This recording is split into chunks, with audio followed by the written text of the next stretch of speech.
Yosa, kembali lagi di Kako Anime. Dan ya, raw, spoiler One Piece chapter 1170 itu sudah keluar ya.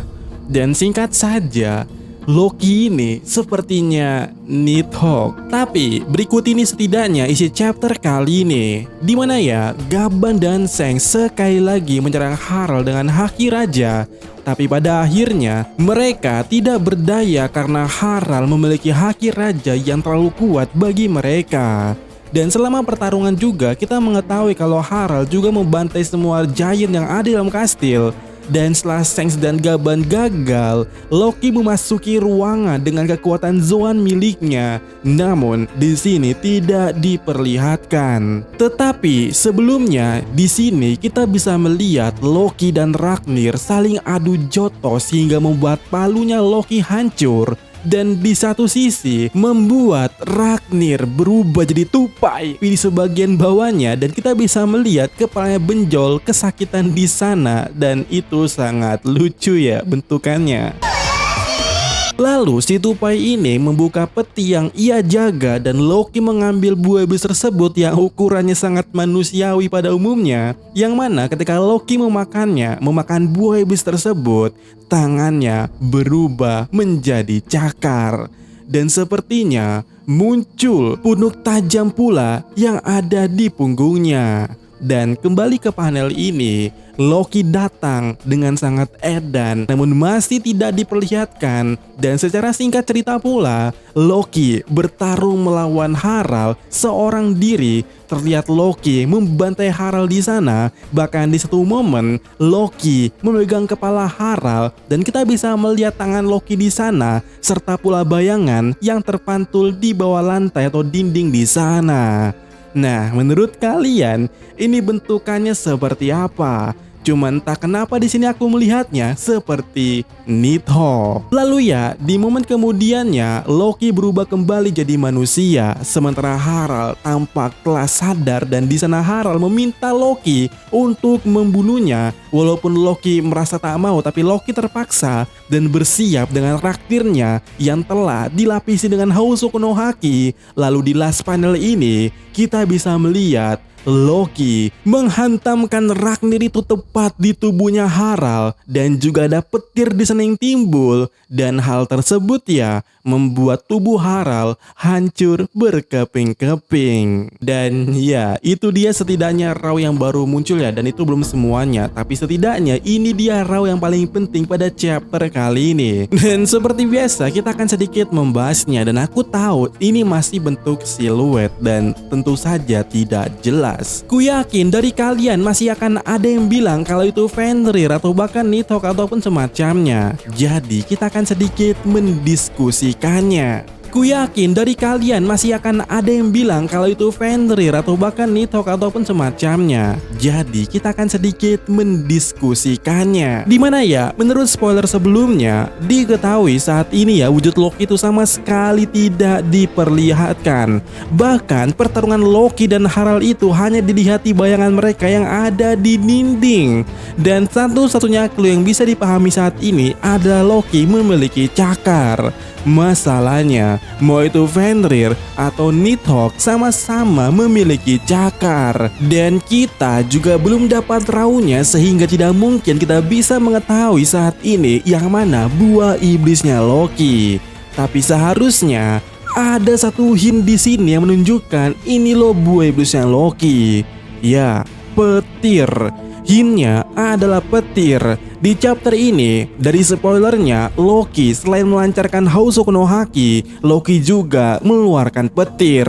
Bukti kalau petir itu dari Nighthawk. Saat Ragnir beradu dengan Loki, sama sekali tidak ada petir di sana. Jadi seharusnya petir ini emang berasal dari Nighthawk, buah iblis yang telah dimakan Loki. Nah, pertanyaannya, apakah Fenrir punya petir ataukah Nighthawk punya petir?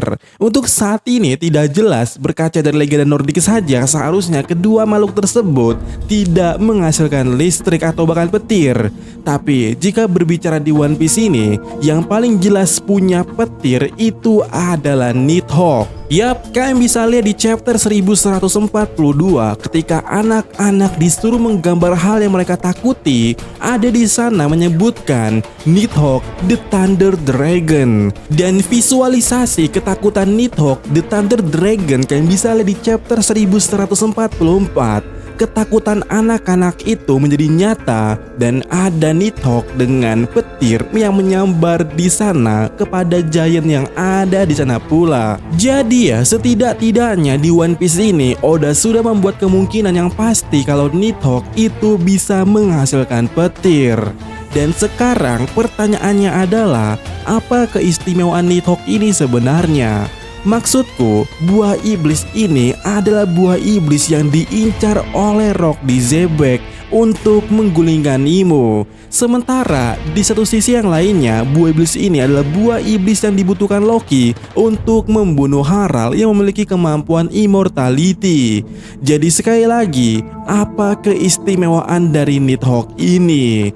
Dan benar, salah satu julukannya adalah pemakan jiwa. Yang mana dalam Veluspa disebutkan bahwa Nidhogg mengisap darah dan memakan tubuh orang-orang yang melanggar sumpah, berkhianat, pembunuh, penjahat berat. Dan dalam legenda Nordik, orang mati tidak langsung lenyap, jiwa mereka tetap akan ada di alam kematian. Jadi ya, ketika Nidhogg memakan mereka, yang dihancurkan bukan cuma tubuh mereka, tapi eksistensi jiwa itu sendiri. Sehingga secara singkatnya, Nidhogg ini ketika membunuh seseorang sampai ke jiwa-jiwanya, bahkan disebutkan sampai jiwa tersebut tidak bisa bereinkarnasi atau kembali ke siklus kosmik. Nah, itu dia yang bakal jadi poin penting dan jadi jawaban paling menarik kenapa Loki bisa membunuh Harald yang immortality ini. Karena ya, Nidhogg bisa membuat jiwa itu tidak bisa regen kembali. Dan hal ini pernah kita bahas atau pernah kita teorikan. Alasan terbesar kenapa rombongan Imo itu bisa regen itu karena jiwanya tidak berada di tubuh itu sendiri. Sebab ya, berkaca dari Brook, Sanji sempat bertanya-tanya kenapa tengkorak bisa benjol. Itu karena jiwa Brook emang ada di tengkorak itu. Jadi tinggal direverse saja kasusnya. Jika ada manusia atau makhluk hidup yang tidak bisa dilukai setelah diserang, artinya jiwanya tidak berada di tubuh tersebut. Atau mungkin sebenarnya ada, tapi lokasinya tidak bisa dijangkau dengan serangan fisik biasa.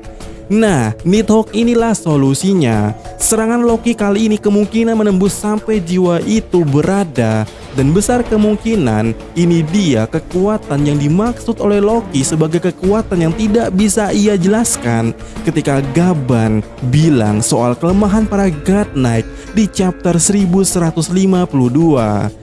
Jadi menurutku, buah iblis Nidhogg ini cukup layaklah sebagai buah iblis yang bisa mengalahkan immortality, bahkan sampai diincar oleh Rock di Zebek. Lalu kenapa Nidhogg sangat cocok jadi buah Elbaf legendaris ini dan juga dimakan Loki? Karena itu tadi ya, Nidhogg ini adalah eksekutor dari mereka yang jahat, wujud balas dendam, dimana itu sangat Loki banget. Dan aku nggak tahu ya apakah dalam buah iblis Nidhogg ini punya mekanisme pasif kebencian. Maksudku, semakin benci usernya semakin gila Nidhoggnya.